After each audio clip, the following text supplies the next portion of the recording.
تو یہ ہے کہ اس میں کوئی حرج نہیں ہے، یہ بالکل آبویس بات ہے کہ مثال کے طور پر احادیث ہیں جو ایک طرح سے روایت باللفظ نہیں پہنچی بلکہ روایت بالمعنی پہنچی، یعنی اللہ تعالیٰ کے یا اللہ کے پیغمبر کے ایگزیکٹ الفاظ نہیں ہیں بالعموم ان کے اندر، تو وہ لوگوں نے آپ سے سن کر اپنے الفاظ میں آگے منتقل کیے، اور اس میں منتقلی میں بھی مسئلے بعض موقعوں پر ہوئے ہیں، یعنی چونکہ وہ خبر واحد کے ذریعے سے پہنچی ہے تو ایک صاحب نے اسی بات کو بیان کیا ہے تو اور انداز سے بیان کیا ہے، دوسرے صاحب نے، دوسرے راوی نے اسی بات کو بیان کیا ہے تو اور انداز سے بیان کیا ہے، تو اس سے اختلافات بھی پیدا ہو جاتے ہیں۔ تو آپ کا کہنا یہ ہے کہ وہاں تو اختلافات جو ہیں وہ بالکل بجا ہیں، وہ سمجھ میں بھی آتے ہیں، ان کو تسلیم بھی کیا جا سکتا ہے، لیکن قرآن مجید کا جہاں تک تعلق ہے وہ تو روایت باللفظ ہے، یعنی وہ لفظاً اس میں تو کوئی ذرہ برابر بھی تبدیلی نہیں ہوئی، جو الفاظ اللہ تعالیٰ نے نبی کریم صلی اللہ علیہ وسلم کے اوپر نازل فرمائے وہی الفاظ اس وقت ہمارے سامنے موجود ہیں، تو وہ لفظاً ہمارے پاس ہے۔ ایک تو وہ روایت باللفظ ہے، اور دوسرا وہ متواتر ہے، یعنی اس کے متن میں کوئی اختلاف نہیں ہے، جس طرح حدیث کے متن میں بعض اختلافات پائے جاتے ہیں تو قرآن مجید کے متن میں کوئی اختلاف نہیں ہے، وہ بالکل تمام امت کے ہاں وہ ایک ہی ہے۔ تو جب وہ ایک ہی ہے تو پھر اس کی تفسیر میں کیوں اس نوعیت کا اختلاف ہونا چاہیے، یہ ہے ایک بہت اہم سوال ہے جس کی طرف آپ نے توجہ دلائی ہے۔ دوسرا سوال آپ نے یہ کیا ہے متشابہات اور محکمات کے بارے سے، کہ یہ چیزیں جو ہیں یہ اگر ہم اس کو تقسیم کریں تو اس کو پھر محکمات میں رکھنا چاہیے، متشابہات میں رکھنا چاہیے، کس چیز پر رکھنا چاہیے؟ مثلا سورہ فیل کی جو تفسیر ہے اس میں اختلاف ہو گیا، تو وہ کیا اس کی نوعیت محکمات کی ہے، یعنی جو اختلاف کا نقطہ ہے اس کی نوعیت محکمات کی ہے یا متشابہات کی ہے؟ محکمات کیا ہوتے ہیں، متشابہات کیا ہوتے ہیں، اس کو اگلا سوال، یعنی جب یہ سوال زیر بحث لائیں گے اس وقت ہم ڈسکس کریں گے، لیکن پہلے میں پہلی بات عرض کر دوں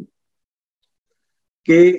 مسئلہ بالکل آپ نے ٹھیک متعین کر لیا اور اس کو سمجھنا بہت ضروری ہے۔ مسئلہ یہ ہے کہ ایک جملہ ہے، قرآن مجید کی آیت ایک جملہ، اس جملے کے اندر کچھ الفاظ پائے جاتے ہیں، ان الفاظ کا معنی ہم نے نمبر 1 طے کرنا ہے، پہلی بات۔ دوسری بات یہ طے کرنی ہے کہ وہ اس سیاق و سباق کے اندر وہ کیا معنی سماتا ہے یا نہیں سماتا، سیاق و سباق اس معنی کو قبول کرتا ہے یا نہیں کرتا، دوسرا معاملہ۔ تیسرا معاملہ یہ ہے کہ پوری کتاب بحیثیت مجموعی قرآن مجید اس معنی کو یا اس بات کو ایکسپٹ کرتا ہے یا نہیں کرتا۔ تو یہ جو بھی مفسر ہوگا وہ اسی جگہ سے بیٹھ کر دیکھے۔ اب ہوتا کیا ہے؟ ہوتا یہ ہے کہ جب کوئی مفسر بیٹھتا ہے تو وہ ظاہر ہے کہ وہ عرب کے مفسرین بھی ہیں اور موجودہ زمانے کے مفسرین بھی ہیں، یعنی قدیم زمانے کے بھی جو خود عربی کو جانتے ہیں وہ مفسرین بھی ہیں، اور جو وہ مفسرین بھی ہیں جن کی عربک لینگویج سیکنڈ لینگویج ہے، فرسٹ لینگویج نہیں ہے۔ تو ان دونوں کے طرح کے لوگ جب اس پر کام کرتے ہیں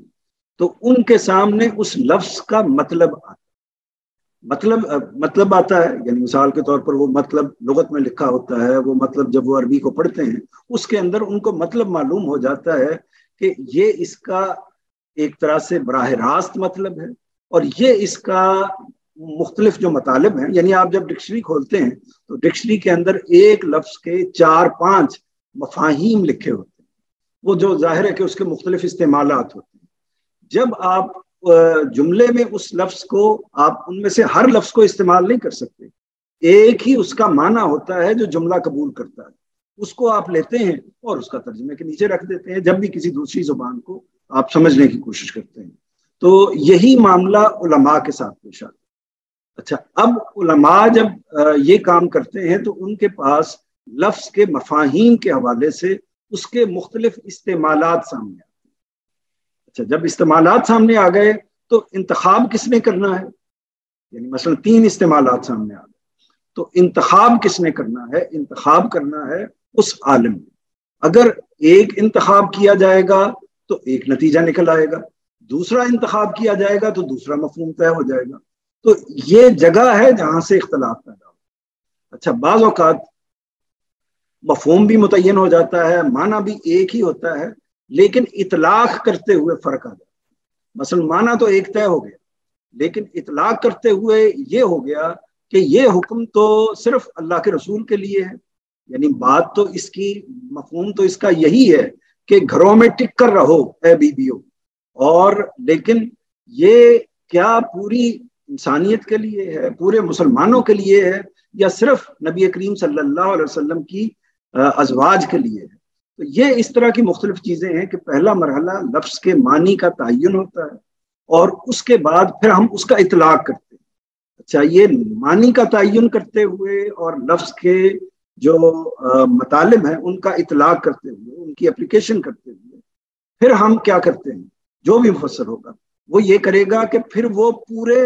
ذخیرے کو دیکھے گا، دین کے پورے ذخیرے کو، جس میں سب سے پہلے وہ قرآن مجید کو دیکھے گا، یعنی وہ یہ دیکھے گا کہ قرآن مجید کے اندر یہ لفظ جو ہے یہ باقی جگہوں پر بھی استعمال ہوا ہے تو کن معنی میں استعمال ہوا۔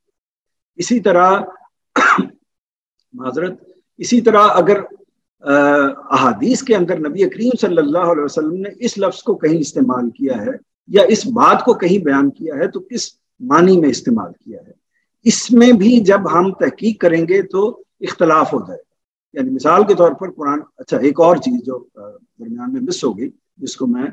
وہ یہ ہے کہ لفظ کا ایک مجازی استعمال ہوتا ہے، ایک حقیقی استعمال ہوتا ہے۔ اس پر پہلے ہم گفتگو کر چکے ہوئے ہیں۔ مجازی استعمال یہ ہوتا ہے کہ لفظ اپنے حقیقی معنی میں نہیں ہے، یعنی بیٹے کو ہم جب چاند کہتے ہیں تو وہ چاند نہیں ہوتا بلکہ بیٹا ہوتا ہے، یہ اس کا مجازی استعمال ہے۔ لیکن بیٹے کو جب بیٹے ہی کے معنوں میں استعمال کیا جائے یا چاند کو چاند ہی کے معنوں میں استعمال کیا جائے تو وہ اس کا حقیقی مفہوم ہوتا ہے۔ تو یہ مجاز اور حقیقت کا فرق ہے۔ اچھا، ایک مفسر ایک جگہ پر اس کا معنی حقیقی لے لے گا اور دوسرا مفسر اس کا معنی مجازی لے لے گا، تو اس سے فرق پڑ جائے گا۔ تو یہ اختلافات ہیں، یہ اختلافات کی وجوہات ہیں، اور بھی کئی وجوہات ہو سکتی ہیں، لیکن جو نمایاں قابل تفہیم ہو سکتی تھی وہ میں نے آپ کے سامنے رکھی ہے۔ اچھا، اس میں پھر یہ ہوتا ہے آگے کہ جب کوئی بھی مفسر، کوئی بھی محقق بات کرتا ہے تو وہ دلیل دیتا ہے کہ اس دلیل کی بنیاد پر اس کا معنی یہ ہے۔ وہ دلیل لفظ میں بھی ہوتی ہے، وہ دلیل خارج میں بھی ہوتی ہے، وہ دلیل اس کے اندر قرآن مجید کے بحثیت مجموعی عرف کے اندر بھی ہوتی ہے۔ یہ تمام دلائل دینے کے بعد وہ اپنی تحقیق کو، اپنی رائے کو سامنے رکھتا ہے۔ اس رائے کے اوپر جب کوئی دوسرا مفسر یہ کہتا ہے کہ یہ جو رائے ہے یہ درست نہیں، تو پھر وہ اس کو مجرد یہ کہہ کے وہ صرف نظر نہیں کر سکتا، یا مجرد یہ کہہ کے سٹینڈ نہیں کر سکتا علم کی دنیا میں کہ جی میں کہتا ہوں کہ یہ رائے درست نہیں، اس بنیاد پر وہ سٹینڈ نہیں کر سکتا، بلکہ اس کے لیے لازم ہے کہ اس کو ان دلائل کی تردید کرنی ہوگی جو پہلے دلائل موجود ہیں۔ اس کو میں دو مثالوں سے آپ کو واضح کر دیتا ہوں۔ ایک اسی کی مثال لے لیتے ہیں جو سورہ فیل کی مثال ہے۔ مثال کے طور پر یہاں لفظ استعمال ہوا ہے، ترمیم کا لفظ استعمال ہوا ہے، اور اس کے ساتھ ابابیل کا لفظ بھی استعمال ہوا ہے۔ تو جو پورا جملے کی کنسٹرکشن ہے، اس پر ہم نے کچھ بات بھی کی تھی، پورے جملے کی جو کنسٹرکشن ہے، تالیف ہے، وہ اس کی گنجائش دیتی ہے کہ یہ ترمیم یعنی پتھر مارنا، یہ ترمیم جو ہے وہ دونوں کے لیے استعمال ہو سکے،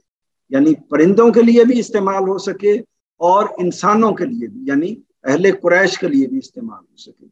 دونوں کی 50-50% آپ کہہ لیں، یعنی یکساں طور پر اس کی گنجائش دیتی ہے۔ اب ہمارے سابق علماء جو ہیں انہوں نے اس گنجائش میں سے، اس آپشن میں سے، اس دلیل کی بنیاد پر، کس دلیل کی بنیاد پر؟ ابابیل کے لفظ کی دلیل کی بنیاد پر انہوں نے ترمیم کا ترجمہ یہ کیا کہ ابابیل اپنی چونچوں میں یہ پتھر لے کر ان کے اوپر گراتے تھے اور اس سے وہ لشکر تباہ ہو گیا۔ جبکہ دوسری رائے یہ تھی کہ نہیں، یہ اس میں جو لوگ ہیں ان کی طرف اس بات کو جانا چاہیے، کیونکہ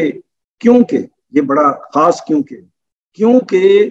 رما کا جو فعل ہے، رمی کا جو فعل ہے، ترمیم کا جو لفظ ہے وہ پرندوں کے لیے موضوع نہیں، یعنی ترمیم کا جو لفظ ہے وہ پرندوں کے لیے موضوع نہیں، یعنی موضوع نہیں ہے زبان میں وہ پرندوں کے لیے استعمال نہیں کیا جا سکتا، وہ پتھر پھینکنے کے معاملے میں استعمال ہوتا ہے، اور پرندے پتھر پھینکتے نہیں بلکہ پتھر گراتے، یہ دلیل ہے۔ اس دلیل کی بنیاد پر اور باقی دلائل اضافی ہیں، مثلا یہ دلیل کہ قریش سے یہ جو ان کی پوری تاریخ پہلے بھی موجود رہی ہے، بعد میں بھی موجود رہی ہے، وہ پوری کی پوری تاریخ اس پر شاہد ہے، گواہ ہے کہ ان کے بارے میں یہ تصور نہیں کیا جا سکتا کہ وہ لوگ چھپ کر کہیں بیٹھتے ہیں، یعنی وہ ان کی بہادری کی جو داستانیں ہیں، جس طریقے سے وہ جنگ کرتے ہیں، تو وہ مقابلے پر آنے والے لوگ ہیں، تو وہ چھپ کر بیٹھنے والے لوگ نہیں ہیں، اور وہ جگہ کون سی ہے؟ وہ اللہ کا گھر ہے، جو ان کے لیے سب سے بڑھ کر عزیز تھا، اس وقت بھی سب سے بڑھ کر عزیز تھا۔ تو یہ صورتحال ہے کہ یہ تائیدی دلیل اس کے اندر، بنیادی دلیل وہ ہے، تائیدی چیز یہ حاصل ہوگی اس کو، جو غامدی صاحب کا نقطہ نظر ہے۔ تو یہ دو دلائل آپ کے سامنے آ گئے، ایک وہ دلیل آ گئی کہ ترمیہم کو ابابیل سے متصل کیا، اور دوسری دلیل آئی کہ ترمیہم کو متصل کیا افراد کے ساتھ، اور دلیل یہ دی کہ لفظ جو ہے عربی زبان کے اندر یہ زیادہ مناسب ہے کہ اس کے ساتھ استعمال ہو۔ لہٰذا اب آپ کے سامنے، میرے سامنے یہ دونوں باتیں آ گئی۔ اب اگلی بات، میرے اور آپ کے سامنے یہ دونوں باتیں آ گئی، دونوں تفاسیر آ گئی، تو ہم نے کس بیس پر فیصلہ کرنا ہے؟ ان دلائل کی بنیاد پر فیصلہ کرنا ہے، یعنی یہ دلائل بھی آ گئے اور یہ دلائل بھی آ گئے، میرا دل، میری عقل، میرا ذہن کس چیز پر مطمئن ہوتا ہے، میں اس کے لیے جواب دہ ہوں، اور اسی کے حوالے سے مجھ سے سوال بھی پوچھا جائے گا۔ میرا دل اگر پہلی تفسیر پر مطمئن ہے تو مجھے اس کو اختیار کرنا چاہیے، اور اگر دوسری تفسیر پر مطمئن ہے تو اس کو اختیار کرنا چاہیے۔ ایک اور میں تفہیم مدعا کے لیے مثال آپ کو دے رہا تھا، شاید پہلے بھی دی تھی، وہ لفظ رویا کی مثال، یعنی قرآن مجید میں لفظ رویا استعمال ہوا ہے، جو پوری عربی زبان کے اندر خواب کے لیے مستعمل، بالعموم یعنی بلکہ ہمیشہ کے طور پر یہ خواب کے لیے استعمال ہوتا ہے، لیکن یہ خواب کا لفظ بعض اوقات مجازی معنی میں بھی آ جاتا ہے۔ مثال کے طور پر شاعر مشرق نے پاکستان کا خواب دیکھا، اب جب شاعر مشرق نے پاکستان کا خواب دیکھا تو یہ اس کا حقیقی مفہوم نہیں ہے، بلکہ یہ شخص تو ہمیشہ اپنے خوابوں میں جیتا ہے، تو یہ مطلب بھی یہاں بھی وہ خواب نہیں ہوتے جو رات کو ہم سوتے ہیں تو اس وقت ہمیں خواب آتے ہیں، تو اب یہ معنی بھی ہو گیا۔ لیکن شاعر مشرق نے پاکستان کا خواب دیکھا، اس کے دو معنی ہو سکتے ہیں، ایک معنی مجازی ہو سکتا ہے کہ شاعر مشرق نے سوچا پاکستان کے بارے میں اور اس کا تصور پیش کیا، دوسرا معنی یہ ہو سکتا ہے کہ شاعر مشرق ایک رات سوئے اور انہوں نے خواب میں دیکھا کہ ایک ملک تشکیل پا رہا ہے جس کی یہ سرحدیں ہیں وغیرہ وغیرہ، تو یہ دوسری تعویل ہو سکتی ہے۔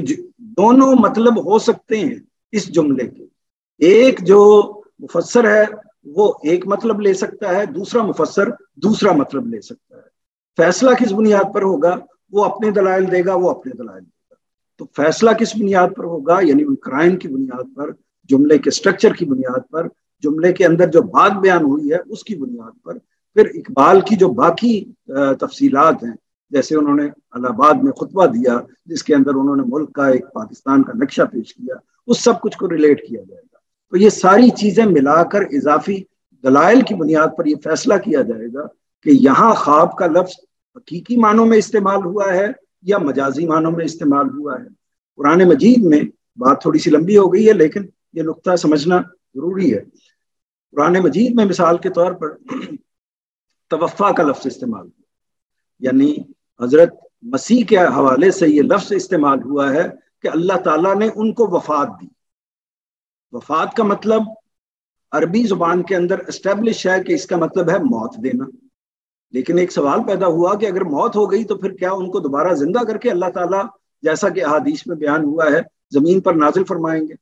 تو یہ سوال پیدا ہو گیا۔ تو اس سوال کے دو جواب ہو سکتے ہیں، ایک جواب یہ تھا کہ نہیں، وہ وفات ہی ہوئی ہے اور وہ اللہ کے پاس مستقل چلے گئے۔ ایک جواب یہ ہو سکتا تھا کہ توفا کا مطلب، وفات کا مطلب وفات ہی ہے، یعنی موت کے منہ میں چلے جانا۔ دوسرا اس کا مطلب یہ ہو سکتا تھا کہ توفا کا مطلب اصل میں اس کا بالکل لغوی مفہوم اگر لغت کھول کے دیکھیں تو اس کا مطلب یہ ہے کہ سمیٹ لینا، یعنی اپنی تحویل میں لے لینا، اپنی اس کے اندر اپنی کیپیسٹی کے اندر لے لینا، اپنے حصار میں کسی چیز کو لے لینا، اس کا لفظی مطلب یہ بھی ہے، یا ایک طرح سے لغوی مفہوم اس کا یہ ہے۔ تو مفسرین نے کیا کہا؟ مفسرین نے یہ کہا کہ یہاں ہم وہ مفہوم نہیں لیں گے، وفات کا مفہوم نہیں لیں گے، اور وفات کی بجائے ہم مفہوم لیں گے یہاں پر وہ والا سمیٹ لینے کا۔ تو چنانچہ اللہ تعالیٰ نے ان کو زندہ سمیٹ لیا، اور پھر جب قیامت کے قریب وہ ان کو اللہ تعالیٰ دوبارہ نازل کرے گا۔ تو بڑا عظیم اختلاف ہو گیا۔ ایک کا نتیجہ یہ نکلتا ہے کہ حضرت مسیح علیہ السلام وفات پا گئے ہیں، اور جس طرح باقی انسان وفات پا جاتے ہیں اسی طرح وہ بھی وفات پا گئے ہیں۔ دوسرے کا نتیجہ یہ نکلتا ہے کہ حضرت مسیح علیہ السلام زندہ ہیں۔ تو یہ مسئلہ کہاں پیدا ہوا؟ لفظ توفا کی تعویل میں یہ مسئلہ پیدا ہوا۔ اچھا، جو ایک طرح کے مفسرین ہیں، یعنی بعد میں مثال کے طور پر غامدی صاحب کی رائے کیا ہے؟ ان کی رائے یہ ہے کہ یہ قرآن مجید میں جہاں بھی بیسیوں جگہ پر توفا استعمال ہوا ہے، ایک جگہ پر بھی اس معنی میں استعمال نہیں ہوا جس معنی میں اس کو سمیٹ لینے کے مفہوم میں لیا جائے۔ ہر جگہ پر یہ موت کے معنی میں استعمال ہوا ہے، تو اور باقی عربی زبان کے اندر بھی یہ اسی معنی میں استعمال ہوتا ہے، سوائے لیکن جہاں دوسرے معنی میں آتا ہے، نیند کے معنی میں یا کسی اور کے معنی میں، تو وہ اس کا مجازی مفہوم ہوتا ہے اور اس کے لیے قرینہ ساتھ موجود ہوتا ہے۔ تو جب وہ ایک خاص طریقے سے آتا ہے تو اس کا معنی موت ہوتا ہے۔ تو یہ مختلف دلائل ہیں، اس وقت میرے بحث نہیں ہے۔ ایک اور مختصر مثال صرف اشارہ کرتا ہوں، رویا کا لفظ ہے، جیسے کہ میں نے پہلے عرض کیا کہ رویا کا لفظ جو ہے اس کا معنی خواب بھی ہے، اور اس کا معنی یعنی براہ راست ایک طرح سے دیکھنے کی، یعنی دیکھنے کے معنوں میں، رویت کے معنوں میں بھی آ جاتا ہے، یعنی جیسے اس کا حقیقی معنی ہو گیا اور اس کا مجازی معنی ہو گیا۔ تو جب وہ آ جاتا ہے تو یہاں جو قرآن مجید میں معراج کے واقعے کے حوالے سے رویا کا لفظ ہے، تو وہ رویا کا لفظ کیا وہ اس معنی میں ہے کہ جس میں نبی کریم صلی اللہ علیہ وسلم نے اپنی جو روحانی نظریں ہیں ان سے اس واقعے کا مشاہدہ کیا ہے، اس معنی میں آیا ہے، یا اس معنی میں آیا ہے کہ آپ نے اپنی ظاہری آنکھوں کے ساتھ اس واقعے کا مشاہدہ کیا؟ تو اس میں دو رائے ہو گئی ہیں۔ جنہوں نے رویا کا مطلب یہ لیا ہے وہ اس سے روحانی مفہوم لیتے ہیں، جنہوں نے رویا کا مطلب وہ لیا ہے اس سے وہ جسمانی مفہوم مراد لیتے ہیں۔ تو یہ اختلافات پیدا ہوتے ہیں، یہ اختلافات ہمارے سامنے آتے ہیں، اور ان میں سے بیشتر کا تعلق اس چیز سے نہیں ہوتا کہ اس پر ہمارے ایمان کا عقیدے کا انحصار ہوتا ہے۔ بیشتر جس پر آپ کا دل مطمئن ہے آپ اس کو اختیار کیجئے اور اسی کے لیے آپ جواب دیں، اسی کے لیے مکلف۔ تفصیل زیادہ ہو گئی، لیکن میرا خیال یہ تھا کہ یہ نقطہ ایسا ہے کہ اور یہ موقع ایسا ہے کہ اس کو سمجھا دیں۔ جی بہت شکریہ۔ میں بس چاہ رہا ہوں کہ کچھ اور دوستوں نے شرکت کی ہے ابھی، اگر وہ کچھ سوال کرنا چاہیں۔ وہ محکمات اور متشابہات والا وہ بھی اہم سوال ہے، اس کا جواب دینا ہے، لیکن کوئی اور سوال؟ جی سر، السلام علیکم۔ جی وعلیکم سر میں نے بھی آپ سے 2 سوال پوچھنے ہیں، اگر وقت ہے تو۔ وہ اگر اس بحث سے متعلق ہیں تو یعنی جی جو ہم اس وقت کر رہے ہیں سورہ فیل کے حوالے سے اس سے متعلق ہیں تو ٹھیک ہے، نہیں تو پھر ان کو بعد میں رکھیے گا۔ چلیں ٹھیک ہے، اس سے متعلق سورہ فیل سے نہیں ہے تو پھر آخر میں سیشن کے بعد ہم کر لیں۔ چلیں ٹھیک۔ بہت شکریہ۔ یہ منظور صاحب، یہ بہت معذرت کے ساتھ کہ بھی آپ نے جو بہت زیادہ مثالوں کے ساتھ چیزیں واضح کی، اس میں ظاہر ہے کہ مختلف علماء کرام سے جب آپ ان کی تفاسیر کو پڑھتے ہیں یا ان کے دروس میں بیٹھتے ہیں تو یہ معاملات جب اس طرح سے پن پوائنٹ کر کے ہم ایک آیت کا حوالہ دے کے اور ایک لفظ کا حوالہ دے کے جب گفتگو کر رہے ہوتے ہیں، اور یہ چیز ظاہر ہے کہ ہم یہاں پہ اس چیزوں کو سمجھنے کے لیے بیٹھے ہیں، تو اس میں اختلاف بھی ہوگا، اور آپ نے جیسے بھی ذکر بھی کیا کہ اس میں آراء کا اختلاف جو ہے اس کا کوئی آپ کی عقیدے سے معاملہ نہیں ہے یا آپ کے اس طرح سے اعمال کے اوپر کوئی اثر نہیں ڈال رہا۔ تو لیکن کیونکہ یہ اللہ تعالیٰ کے الفاظ ہیں جن کی وضاحت درکار ہے اور جو اسی کو ہم سمجھنے کے لیے یہاں پہ اکٹھے ہوتے ہیں، تو جو آپ نے مثالیں دی، ظاہر ہے میں ان مثالوں میں نہیں جاتا، لیکن ان مثالوں کا یا ان الفاظ کا اپنا ایک مقام ہوتا ہے یا ایک کرینہ ہوتا ہے جس کے اندر ہم دیکھتے ہیں اور مختلف علماء کرام اس کو دیکھتے ہیں۔ اب اسی کے اوپر اگر ہم بات کریں تو آپ نے بات کی ترمیہم کی بات۔ اب اس میں آپ کہتے ہیں کہ وہ مارنا جو ہے وہ پرندوں سے بھی ہو سکتا ہے، 50-50 پہ آ جاتے ہیں، لیکن ایک طرف علماء کرام کی مطلب ایک آج تک جتنی رائے ہے انہوں نے یہی کہا کہ وہ جو تھے قریش مکہ وہ چلے گئے اور وہاں سے انہوں نے مقابلہ کیا اور انہوں نے پتھر پھینکے اور اس کے نتیجے میں وہ ابرہہ کا جو اتنا بڑا لشکر جو کہ کبھی ایسا نہیں ہوا کہ کعبے کو ڈھانے کے لیے آ گئے وہ آئے تو اللہ تعالیٰ نے ان کی مدد فرمائی. اب اللہ تعالیٰ نے مدد فرمائی تو اس مدد سے آگے ہم اور پن پوائنٹ کر رہے ہیں کہ ایک عام رائے یہ ہے کہ مدد اس طرح سے ہوئی کہ وہ جو پرندے آئے تھے انہوں نے ایک کنکر پھینکے اور وہ کنکر گئے اور انہوں نے ان کا بھس بنا دیا. یہ عام ایک رائے ہے اور آپ اس میں کہتے ہیں کہ یہ 50-50 کی جگہ پہ آ جاتا ہے. اب یہاں پہ 50-50 الفاظ کی طرف سے نہیں جا رہا, میں اس کو دوسری طرف سے کہہ رہا ہوں. سوال میرا یہ ہے کہ اس وقت عام حالات نہیں ہے, الفاظ جو ہم جس کے اوپر آپ فرما رہے ہیں یا ظاہر کہ استاد نے بات کی, اصلاحی صاحب نے بات کی, تو ان کا کہنا یہ ہے کہ کیونکہ الفاظ اس کی معنی اس کی اجازت نہیں دیتے, یہ عام طور پہ نہیں ہوتا, تو اس دلیل سے آپ ان کا مطلب جو ہے وہ قریش مکہ کی بجائے پرندوں کی طرف چلا گیا. سوال یہ والا ہے کہ جب اللہ تعالیٰ کی مدد آئے گی تو اللہ تعالیٰ کی مدد کے لیے کیا یہ ضروری ہے کہ کفار وہ پتھر پھینکیں اور انہی سے ان کا بھس بنے؟ اللہ تعالیٰ الفاظ کے اندر رہ کے تو نہیں اپنی مدد فرمائیں گے. اللہ تعالیٰ کی مدد تو ان کنکر سے بھی ان کو بھس بنا سکتی ہے نا. اگر یہ فرق نہیں آ سکتا اور ایک علماء کی بڑی تعداد یہ مفہوم لے رہی ہے تو وہ جو 50% آج تک کبھی کسی نے نہیں مفہوم لیا, اس مفہوم کو اللہ تعالیٰ کے اس کلام کی وضاحت میں کیوں پیش کیا جا رہا ہے؟ اسی لیے یہ سوال اس سے متعلق ہے کہ یہ محکمات آیات ہیں. اگر یہ محکمات ہیں تو پھر اس کا مطلب مختلف کیوں کیا جا رہا ہے, جبکہ ایک مطلب کہنے کے مختلف جو علماء کرام ہیں, مطلب وہ جیسے آپ نے خود بھی فرمایا کہ وہ عربی کو جانتے ہیں, عربی دان ہیں, اور اس کے علاوہ کبھی کسی نے یہ رائے رکھی ہی نہیں. تو کیونکہ یہ الفاظ اس میں نہیں آ رہے یا اس کے مطابق نہیں بیٹھ رہے, تو اللہ تعالیٰ کی مدد جو ہے ہم اس کو کہہ رہے ہیں کہ نہیں یہ اسی طرح سے ہوگی کیونکہ الفاظ یہ نہیں مانتے. اس کی ذرا وضاحت کیجیے گا, اور اس میں متشابہات اور محکمات بھی آ جاتے ہیں. بہت شکریہ. متشابہات اور محکمات کو میں بعد میں واضح کرتا ہوں تاکہ وہ تھوڑی سی ایک اور نوعیت کی بحث ہے, وہ اس پہلے یہ نقطہ آپ کو واضح کرنے کی کوشش کرتا ہوں. پہلی بات تو یہ ہے, اس میں ایک بات بڑے غور سے سمجھ لینی چاہیے پورے علم کے حوالے سے, وہ یہ ہے کہ ہم میں اور دور نبوت میں ایک فرق ہے. دور نبوت میں اور بعد کے زمانے میں ایک فرق ہے. وہ فرق یہ ہے کہ دور نبوت میں اللہ کا رسول سامنے موجود ہے اور اس پر وحی بھی آ رہی ہے, اور دور نبوت کے بعد اللہ کا رسول سامنے موجود نہیں. یہ ایک عظیم الشان فرق ہے. دور نبوت میں کیا ہوتا تھا کہ صحابہ کے مابین جب کسی بھی نوعیت کا اختلاف ہوتا تھا, وہ تفسیر کا اختلاف ہو سکتا ہے, وہ کسی بات کو سمجھنے کا اختلاف ہو سکتا ہے, وہ اطلاق کا اختلاف ہو سکتا ہے, امپلیکیشن کا اختلاف ہو سکتا ہے, اسی طرح اسٹریٹجی کا اختلاف ہو سکتا ہے. جو بھی اختلاف صحابہ کے درمیان میں ہوتے تھے وہ فوراً اللہ کے رسول کے پاس حاضر ہوتے تھے. اللہ کے رسول ان کو فرماتے تھے کہ اللہ کا منشا یا اللہ کی بات اس میں یہ ہے, یہ نہیں.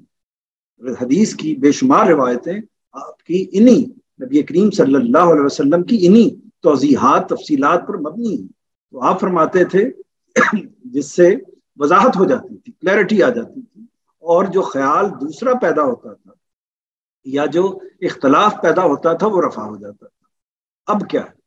اب واقعہ یہ ہے کہ نبی کریم صلی اللہ علیہ وسلم موجود نہیں ہے. تمام کے تمام انسان ہیں, تمام انسانوں کی حیثیت برابر ہے, کوئی ان میں بڑا نہیں ہے, کوئی ان میں چھوٹا نہیں ہے. سب نے جو بات کرنی ہے دلیل کی بنیاد پر بات کرنی ہے. جو بھی علم کے اندر دلیل کی حیثیت ہوتی ہے اسی جگہ سے بات کرنی ہے. تو 100 لوگ ایک دلیل دیں تب بھی وہ ایک ہی دلیل ہے, اور ایک آدمی ایک دلیل دے تب بھی وہ ایک ہی دلیل ہے. فیصلہ اس دلیل کے بنیاد پر ہونا ہے. اچھا, کون سی بات حتمی طور پر صحیح ہے یا نہیں ہے, اس وقت چونکہ اللہ کا رسول موجود نہیں ہے, اسی طرح وحی کا سلسلہ بھی منقطع ہو گیا ہے, تو اس صورت میں ہم اس کو متعین طور پر حتمی طور پر، یقینی طور پر، جس کو کہتے ہیں کہ میں اپنے طور پر تو یقین رکھتا ہوں کہ اس کا مطلب یہ ہے، لیکن میں آپ کو لازم نہیں کر سکتا کہ آپ بھی اس بات کو مانیں، کیونکہ آپ کو میں اسی صورت میں لازم کر سکتا ہوں جبکہ اللہ کے رسول کی براہ راست شہادت آپ کے سامنے پیش کروں، جو اس وقت دستیاب نہیں ہے۔ تو ایک یہ فرق ہے جو ہمارے زمانے کا، تو اس لیے اس کو ذہن میں رکھ لیجئے، طے کر لیجئے کہ یہ 1400 سال سے جو اختلافات کا سلسلہ چلتا چلا آ رہا ہے، یہ قیامت تک چلتا رہنا ہے، اس نے ختم نہیں ہونا، کیونکہ اللہ کا رسول موجود نہیں ہے۔ اس میں جو اختلافی مسائل ہوں گے یا اختلافی مباحث ہیں، ان کا حتمی معاملہ جو ہے وہ اللہ کی عدالت ہی میں طے ہوگا، یعنی قیامت کے موقع پر بھی ان ساری چیزوں کی وضاحت ہو جائے گی کہ کچھ لوگ جو ہیں اس رائے کو غلط اختیار کر رہے تھے، کچھ صحیح اختیار کر رہے تھے، وہ بھی اچھے اور نیک جذبے سے کر رہے تھے، وہ بھی اچھے اور نیک جذبے سے کر رہے تھے۔ تو ایک بات تو یہ میں نے اصولی آپ کے سامنے رکھی۔ اب جہاں تک لفظ کا معاملہ ہے تو اس میں حقیقت کیا ہے؟ حقیقت یہ ہے کہ مثال کے طور پر آپ کا تعلق قانون سے، قانون کی جب عدالت کے سامنے آپ انٹرپریٹیشن کرتے ہیں تو قانون کی ایک سٹیٹمنٹ دی جاتی ہے، اس سٹیٹمنٹ کو لے کر اس کے الفاظ کو، اس کے جو پورے کے پورا اس کا جو سیاق ہے، جس تناظر میں، جس مدعا سے، جس پس منظر سے وہ بات کہی گئی ہے، اس بات کو لیا جاتا ہے اور اس کے بعد بیان کیا جاتا ہے، اور اس کے بعد جو قانون تقاضا کرتا ہے اس کو امپلیمنٹ کر دیا جاتا ہے۔ قرآن مجید ایک ٹیکسٹ ہے، یہ پھر اس کو واضح کر لیجئے، ایک متن ہے، الفاظ کا مجموعہ ہے، ان الفاظ کا معنی اور مفہوم ہمیں طے کرنا پڑتا ہے، وہ چاہے اہل عرب ہوں، اہل عرب کی بھی جو موجودہ عرب ہیں یا بعد کے عرب ہیں، ان کی یہ زبان نہیں ہے۔ عربی زبان جو قریش کی زبان تھی وہ بالکل مختلف زبان تھی، مختلف اس پہلو سے، یعنی اس کے سٹرکچر تو ایک طرح سے وہی ہے، لیکن وہ کیسے استعمال ہوتی، جیسے کہ مثال کے طور پر ہم کہہ سکتے ہیں کہ آج سے جو 250 سال 300 سال پہلے اردو بولی جاتی تھی وہ آج کی اردو سے بالکل مختلف تھی، تو اسی طرح عربی زبان بھی بالکل مختلف تھی۔ تو ان مفسرین کو بھی اسی طرح کم و بیش غور کرنا پڑتا ہے جیسے کہ دیگر زبانوں کے مفسرین اس پر غور کرتے ہیں، یہ بات بھی واضح ہو گئی۔ اور آخری بات جس کی طرف آپ کا سٹریس تھا وہ یہ ہے کہ خدا کی قدرت سے یہ دونوں چیزیں بالکل عین ممکن ہیں، یعنی اگر اوپر سے بندوں نے پتھر ایسے کر کے مارے ہیں، یعنی جس کو مارنے کا لفظ استعمال کرتے ہیں، انسانوں نے مارے ہیں، تب بھی وہ اتنے پاورفل نہیں ہو سکتے، اتنے پرزور نہیں ہو سکتے کہ وہ ہاتھیوں کا بھس بنا، اور اگر پرندوں نے گرائے ہیں تب بھی وہ اتنے پاورفل نہیں ہو سکتے۔ ہر دو صورتوں میں اللہ کی قدرت کا یہ شاہکار ہے، یعنی ہر دو صورتوں میں اللہ تعالیٰ کی یہ نشانی آئی ہے، اللہ تعالیٰ کی یہ آفت آئی ہے، اللہ تعالیٰ کی طرف سے یہ عذاب آیا ہے ان کے اوپر جس نے یہ جسارت کی۔ تو دونوں طریقے اللہ تعالیٰ اختیار کرتا ہے ہمیشہ، یعنی بعض اوقات اللہ تعالیٰ بجلی کو حکم دیتا ہے وہ برس پڑے، بعض اوقات ہواؤں کو حکم دیتا ہے کہ وہ اکھاڑ دے ہر چیز کو، بعض اوقات زمین کو حکم دیتا ہے کہ وہ زمین اپنے آپ کو پھاڑ دے اور زلزلے کی صورت میں بالکل تباہ و برباد کر دے، بعض اوقات سمندروں کو حکم دیتا ہے کہ وہ ابل پڑے۔ تو یہ اللہ تعالیٰ کے احکام جس چیز کو بھی دیے جائیں گے، اسی طرح اللہ تعالیٰ جانوروں کو بھی، یعنی پرندوں کو بھی حکم دے سکتا ہے کہ آئیں اور کنکر اٹھائیں اور ان کے اوپر گرائیں تاکہ ان کا میں بھس بنا دوں۔ تو یہ اللہ تعالیٰ اپنے براہ راست حکم سے اپنے فرشتوں، اللہ تعالیٰ اس میں ایک اور بات بھی دیکھی کہ اگر اللہ تعالیٰ اس کنکر کو حکم دے کہ تم زمین سے اٹھو اور اٹھ کے ہوا میں جاؤ اور اس کے اوپر برس پڑو، تو وہ کنکر بھی اس کی تعمیل کرے۔ تو پروردگار کے حکم کی یہ نوعیت،